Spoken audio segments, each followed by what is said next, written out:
안녕하세요. 저는 평범한 40대 주부인데 너무 어이없는 일을 겪어 이렇게 글을 쓰게 되었어요. 저는 남편과 초등학교 동창으로 어릴 적부터 만나 결혼을 할 사이는 아니었지만 30대 초반 동창회에서 만나 연애를 하다 결혼을 하게 되었습니다. 어릴 적엔 관심도 없었지만 다시 동창회에서 만나보니 너무 멋있어졌더라고요. 역시 남자는 나이가 들수록 멋있어지는구나 느꼈습니다. 그런데 지금 남편도 저와 같은 마음이었는지 남편 쪽에서 적극적으로 대시를 해줘서 지금껏 행복한 결혼 생활을 할 수 있었습니다. 그런데 문제는 그런 남편이 바람을 핀 것입니다. 그것도 저희 둘과 동창인 친구랑요. 정말 미치겠더라고요. 어떻게 제게 그런 일이 있을 수 있는지 어이가 없었고 남편을 믿으면서 지내온 20년 가까이 지낸 세월이 너무 아깝습니다. 저에겐 아들 두 명이 있습니다. 아직 애들은 모르는 상태고 남편이 늘 가정적이었기 때문에 지금 이 상황이 전혀 믿기지가 않습니다. 항상 함께 동창회에 다녔고 동창회를 대표하는 부부가 되었었는데 지금 와서 이런 일이 생기니 어떻게 해야 될지 모르겠네요. 불륜녀는 저와 어릴 적부터 친구였던 절친인데 그 친구도 가정이 있지만 늘 저를 부러워하던 친구였어요. 걔가 하는 행동들이 미운 짓이 많아서 어릴 적부터 친구가 많이 없었는데 이렇게 뒤통수 칠 줄은 꿈에도 몰랐거든요. 일단 사건의 시작부터 차근차근 설명드리겠습니다. 남편은 회사에서 일을 끝마치고 돌아와 코트를 제게 건네주었어요. 저는 평소와 같이 코트를 받아 옷걸이에 거는데 주머니 속에 뭔가 불룩한 게 만져져서 저는 몰래 방으로 들어와 그 불룩한 것의 정체를 확인하니 목걸이였습니다. 처음에는 그이가 저에게 주는 선물이라고 생각했는데 왜 그랬냐면 남편은 가끔 아무 날도 아닌 날에 꽃이나 액세서리를 선물하는 경우가 많았거든요. 그런데 평소 골라주던 스타일과는 조금 다른 화려한 스타일이더라고요. 저는 멍청하게도 그 모습조차 귀엽다고 생각하며 내심 기분이 좋았답니다. 그리고 저녁 식사를 가족들과 다 같이 하고 잘 준비를 한 뒤에 남편이 씻고 나오기를 기다리고 있었어요. 남편은 씻고 나와서도 목걸이를 바로 주지 않고 기다리고 있더라고요. 그래서 어차피 제 거니까 서프라이즈인 셈 치고 그날은 아무 말도 하지 않은 채 잠에 들었는데 다다음 날인가 제 절친과 잠깐 동네 카페에서 커피 한잔 하려고 나갔습니다. 제가 먼저 카페에 도착해 있었고 그 친구가 왔는데 평소처럼 화려하게 입고 왔더라고요. 그 친구 스타일 자체가 좀 화려하긴 한데 그 친구 목에 남편 주머니 안에서 본 목걸이와 같은 디자인의 목걸이가 걸려져 있는 겁니다. 순간 당황해서 그 목걸이 어디서 샀냐고 물어보니 선물 받았다고 하더라고요. 그래서 저는 야, 우리 남편도 나한테 선물하려고 그거 사왔던데 그 디자인 요새 유행하는 건가 봐? 네 남편도 같은 디자인을 고른 게 신기하네. 라고 말을 했고 절친은 제 남편이 같은 목걸이를 저에게 선물했다는 말에 사실 여부를 계속해서 묻더라고요. 저는 좀 이상하다고 생각을 했지만 절친과 재밌게 놀고 저녁을 준비하러 집에 돌아왔습니다. 저는 저녁을 다 차리고 남편을 기다리는데 아무리 기다려도 남편은 오지 않는 겁니다. 전화를 해봐도 받지도 않고 회식이나 약속이 있다는 사실도 듣지 못한 저는 남편을 계속해서 기다리고 있었습니다. 그러다 밤이 되고 남편은 조심스럽게 집에 들어왔는데 술을 많이 먹었는지 술 냄새를 풀풀 풍기며 방 안으로 들어왔습니다. 저는 지금까지 어디 있다 왔냐며 따졌지만 남편은 이미 술에 취해 인사불성 상태라 아무 말도 못하고 그대로 재웠습니다.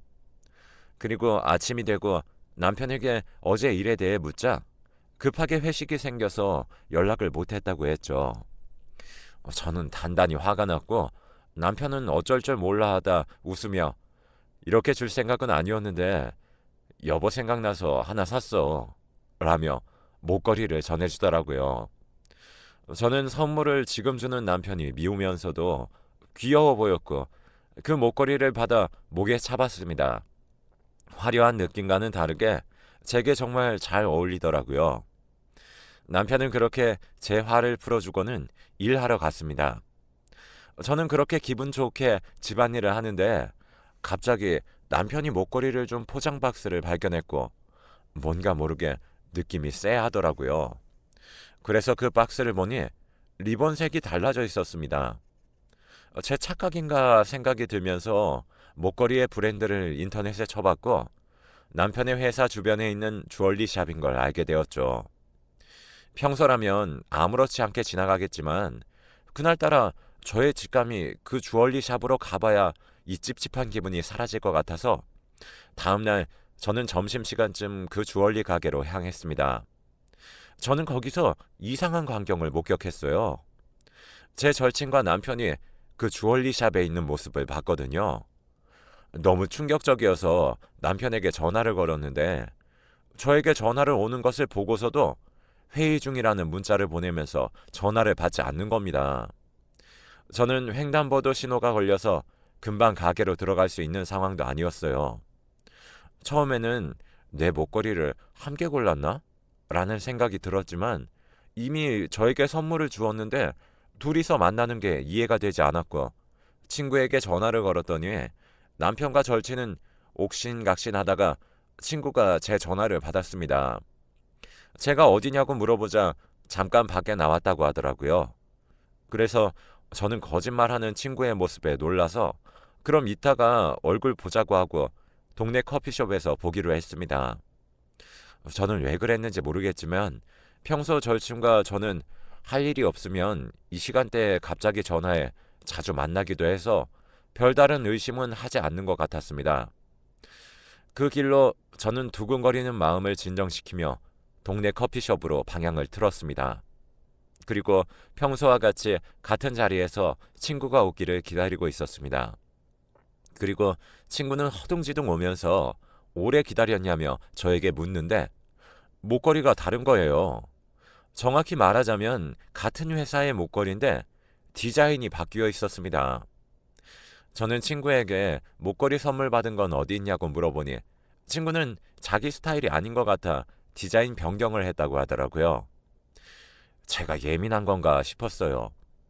친구에게 바로 제 남편과 왜 있었냐고 물어보고 싶었지만 친구가 워낙 잔머리가 좋아 금방 수습을 할 것 같아서 일단 평소처럼 수다를 떨다 집에 들어갔습니다. 제 절친은 학생 때부터 친구의 남자친구를 사귄 적도 몇 번 있었고 누군가를 따라하는 게 일상인 사람이라 좀 미덥지 못해서 그랬던 것 같습니다. 왜 그런 친구 있잖아요.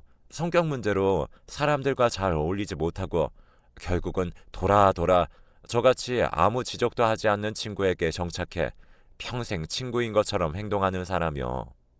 그 친구가 딱 그런 스타일인데 저한테 그렇게 나쁜 짓을 한 적 없어서 믿고 잘 지내온 것 같아요.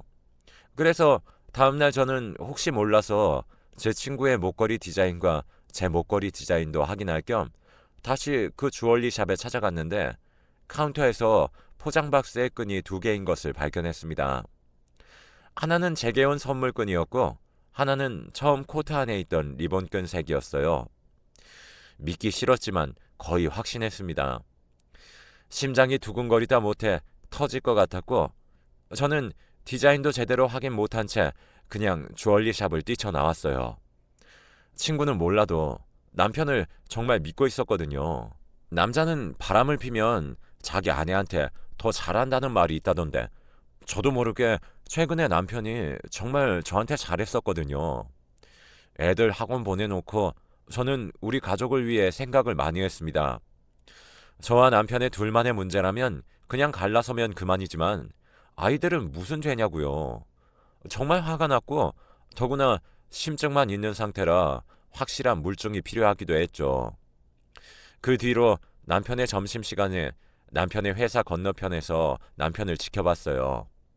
아니나 다를까 제 친구도 남편을 기다리다 몰래 만나 함께 밥을 먹는 겁니다. 무슨 점심시간부터 고깃집을 가서 삼겹살을 먹는지 정말 꼴보기 싫더라고요. 제가 당장 할 수 있는 건 그들이 애정 행각을 하는 모습을 사진 찍는 일밖에 없었어요. 아이들이 학원을 마치는 시간에 데리러 가서 집에 오는 길에 아이들에게 물었습니다. 아빠와 엄마가 따로 살게 된다면 너희는 누구와 살고 싶냐고. 너무 지친 마음에 그러면 안 되지만 애들에게 물었습니다.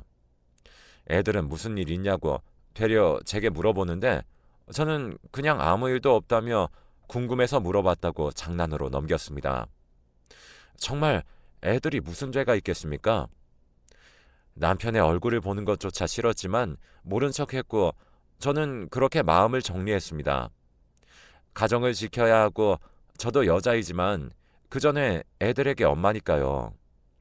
결혼하기 전에 주변 사람들에게 결혼을 하면 바람 한 번쯤 눈 감는 건 일도 아니라는 말을 정말 많이 들었었는데 그때마다 왜 그렇게 살아야 하는지 생각했고 남편이 좋은 사람이라 저는 다행이라고 생각했지만 아니었던 겁니다. 그렇게 마음을 먹고 그 친구를 따로 불러서 이전과 같이 항상 만나던 카페에서 친구를 만났는데 아무렇지 않아 보이는 표정과 그 목걸이를 그대로 하고 나오더라고요. 정말 소름이 끼치면서 가정도 있는 사람이 어떻게 저렇게 뻔뻔할 수가 있는지 생각하며 일단 친구에게 말했습니다. 너 나한테 숨기는 거 없어? 라고 물었더니 남편에게 새로운 기회를 주듯 친구에게도 사과를 할 수 있는 기회를 주려고 했죠. 그런데 친구가 시치미를 뚝 떼길래 그래서 제가 그 목걸이 누가 사준 건데? 라고 한 번 더 물어보니 자기 남편이 사줬다며 둘러대더라고요. 저는 그 자리에서 친구 남편에게 전화해보라 시켰고 친구는 얼굴이 시뻘개지며 왜 그래야 하냐고 제게 화를 냈습니다. 저는 그래 못하겠지 내 남편이 사줬으니까 라고 말했더니 친구는 얼굴빛이 바뀌면서 내가 아는 걸 이야기해보라고 하더라고요. 어떻게든 사과를 할 기회를 주려고 했었던 제가 너무 한심했어요. 상황을 모면해보려고 저렇게 얘기하는 친구를 친구라고 저는 말할 필요도 없다는 것을 느꼈고 그래서 화도 나지 않았습니다. 그냥 지금이라도 깔끔하게 정리한다면 없었던 일처럼 해준다고 말했습니다. 단 한 번이라도 내가 네 친구였다면 너는 내 말대로 해야 돼 라고 했더니 친구는 갑자기 눈물을 뚝뚝 흘리며 정말 미안하다고 빌더라고요. 저는 너를 용서한다는 게 아니야. 내 가정을 지키고 내 애들을 지키기 위해서 그런 거야. 마음 같아서는 둘 다 찢어서 죽이고 싶지만 참는 거야. 라고 따끔하게 말을 했고 친구는 제 말대로 전부 하겠다며 제게 울며 빌었습니다. 저는 정말로 이 친구를 용서할 생각은 죽어도 없을 뿐더러 모든 게 되돌아오더라도 애들은 제가 키우고 남편과는 이혼할 생각이니까요.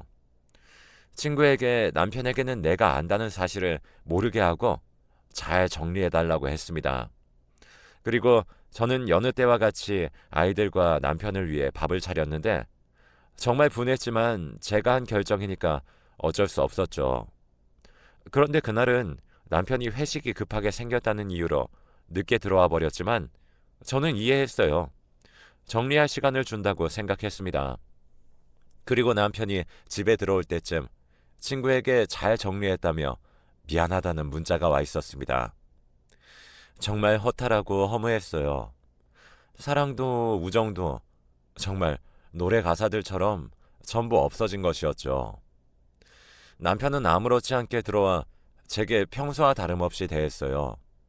그 뒤로 친구는 저에게 제가 하라는 대로 다 했으니 용서해달라면서 미안하다고 연락이 왔습니다. 저는 어이가 없어 연락을 일방적으로 무시해버렸죠. 그러다 또 한 번 더 남편이 회식으로 늦게 들어온다고 제게 전화가 왔습니다. 저는 전화를 받았는데 남편의 회사 동료더라고요. 남편이 너무 취해서 아무래도 데리러 나와줘야겠다는 연락이었습니다. 저는 그 얘기를 듣고 바로 남편을 데리러 회식하는 장소로 택시 타고 갔는데 남편은 정말 술이 떡이 돼서는 몸도 못 가누고 있었죠. 그래서 저는 동료분께 인사를 드리고 차에 타려고 하니 동료분은 저에게 남편의 차 키를 주며 차는 저기 있다고 얘기를 하는 거예요. 제가 대리운전 기사인 줄 알았나 봐요. 그리고 아직 부인이 화장실에서 안 나와서 조금만 기다려달라고 하는 겁니다. 저는 그분께 제가 부인이라고 말을 했는데 저를 마치 이상한 사람처럼 보더라고요. 기분이 나빴지만 동료가 그냥 다른 대리운전을 부른다고 제게 말을 하길래 저는 제가 이 사람 와이프다 얘기를 해도 믿질 않았어요. 저는 웃기기도 하고 어이가 없었는데 동료분께서 갑자기 제가 아까 와이프를 봤는데 무슨 말씀이세요? 어제도 같이 밥도 먹었어요. 라고 하는 겁니다. 저는 놀라서 너무 벙쪄 있었고 그때 마침 남편이 제게 안기며 여보 라고 했습니다. 동료분께서는 당황하며 자기가 착각했는 것 같다며 그냥 가셨습니다. 저는 그 전과 같이 찝찝한 기분이 맴돌았고 혹시 설마 아직까지 만남을 이어가고 있는 건가 싶으면서 정말 소름이 돋았습니다. 제게 울며 불며 빌던 친구는 뭘까 하며 말이죠. 저는 다음날 친구에게 얼굴을 보자고 했더니 친구는 좋다고 나오더라고요. 같은 카페였는데 목걸이는 하지 않은 채 제게 정말 미안하게 생각한다며 자기를 미워해도 이해한다고 했습니다. 그러다가 자기를 다시 만나줘서 정말 고맙다고 하더라고요. 자기가 잠깐 미쳤었다며. 저는 어제 내 남편이랑 점심에 밥 먹었지? 라고 다짜고짜 말했습니다. 친구는 제게 당황한 표정으로 제가 생각하는 그런 거 아니라며 둘러대는데 말도 안 되는 말을 하더라고요. 옆에 동료가 지나가는 자신을 알아보고는 식사를 같이 하자고 했다고 하는데 정말 괘씸했습니다. 실제 가정이 있는 사람이 제 남편 와이프 행세를 하다니 제게 그렇게 매일 전화로 사과하고 문자로 용서를 구하던 사람은 누구였죠? 역시 그런 사람이라는 걸 알고 있었음에도 믿어버렸어요. 저는 이번엔 그냥 이렇게 넘어갈 수가 없었습니다. 제 남편에게도 전부 얘기하고 친구의 남편에게도 전부 얘기하겠다고 마음을 먹고 친구에게 말했습니다. 지금까지 있었던 일 모두 말하겠다고, 네 남편에게도 말하겠다고요. 그러니 얼굴빛이 바뀌더니 제게 화를 내며 다짜고짜 제가 뭐가 잘났냐면서 제가 항상 이런 식이라면서 어릴 적부터 저를 질투해왔고 자기가 좋아했던 남자가 저랑 결혼을 하게 된 게 너무나 싫었다네요. 정말 들을 필요도 없는 말들이었어요. 그런 생각을 하며 몇십 년 동안 제 옆에서 친구인 척하며 얼마나 많은 소름 돋는 행동들을 했을지 상상도 안 가더라고요. 그래서 저는 소스라치며 그 자리에서 나왔습니다. 그리고 그 길로 그 친구의 남편에게 전화해 이 사실과 제가 이전부터 알던 친구의 외도에 대해 말하고 저번에 찍은 사진들과 카톡 캡처들도 보내주었습니다. 그 친구 남편에게는 미안하긴 하지만 그런 여자랑 사느니 혼자 사는 게 좋다고 생각했거든요. 저도 애들에게는 정말로 미안하지만 증거도 있겠다 정식으로 이혼 절차를 밟고 위자료와 양육비를 받아 생활하는 것이 아이들 정서에도 좋다고 생각했습니다. 그래서 남편에게 이혼을 하자고 그러니 남편은 갑자기 왜 그러냐고 물었습니다. 갑자기라니. 그래서 저는 이제껏 제가 알고 있던 것들과 친구에게 기회를 주었던 것 그리고 증거들까지 싹 다 보여주었어요. 그러니 남편은 제게 미안하다며 한 번만 기회를 달라고 하더라고요. 실수였다며 이혼은 절대 안 되고 애들한테도 제발 말하지 말아달라네요. 이혼을 진행하면서 애들에게 말할 생각이었지만 남편이 그렇게 비는 모습을 보니 마음이 약해졌어요. 그래서 이혼은 진행하되 애들에게 남편의 외도 사실은 알리지 않겠다고 했습니다. 그래도 남편은 계속 용서해달라는 말뿐이네요. 그런데 갑자기 집 비번이 눌리며 집 문이 열리더니 불륜을 한 친구가 울면서 저희 집을 들어오는 겁니다. 저는 소름이 끼쳤습니다. 그리고 남편과 친구가 싸우는데 정말 개판이고 어이가 없더라고요. 서로 좋다고 히덕거릴 땐 언제고 제가 다 알고 나니 서로 피해자라며 울며 비는데 황당하더라고요. 친구가 저희 집 비번을 안다는 사실은 제 남편이 알려주었다는 건데 저는 정말 소름 끼쳐서 그냥 그 자리에서 나와버렸고 애들도 친정으로 보냈어요. 지금은 이혼 진행 중입니다. 이혼뿐만 아니라 한때 친구라 불렸던 불륜녀는 자기 남편에게 없는 사실을 폭로했다며 저를 명예훼손으로 고소하겠다네요. 정말 어이가 없습니다. 처음부터 그런 인간들인 줄 알았다면 인연을 만들지도 않았을 것이에요. 이런 일이 일어나니 제 인생과 제 삶에 대해 다시 생각하게 되었고 앞으로 애들을 키울 것도 걱정이고 지금까지 주부로만 생활해 왔었는데 어떤 일을 하며 지내야 할지도 고민이 많네요. 저는 그저 평범한 삶을 원하며 성실하게 살아온 죄밖에 없는 것 같은데 벌이 너무나도 가혹하다고 생각이 듭니다. 제가 용서를 하면 되는 일이었을까요? 일이 커지고 길어지면서 너무 힘드네요. 긴 글 읽어주셔서 감사합니다. 다른 사람들은 이런 일이 절대 없었으면 좋겠어요.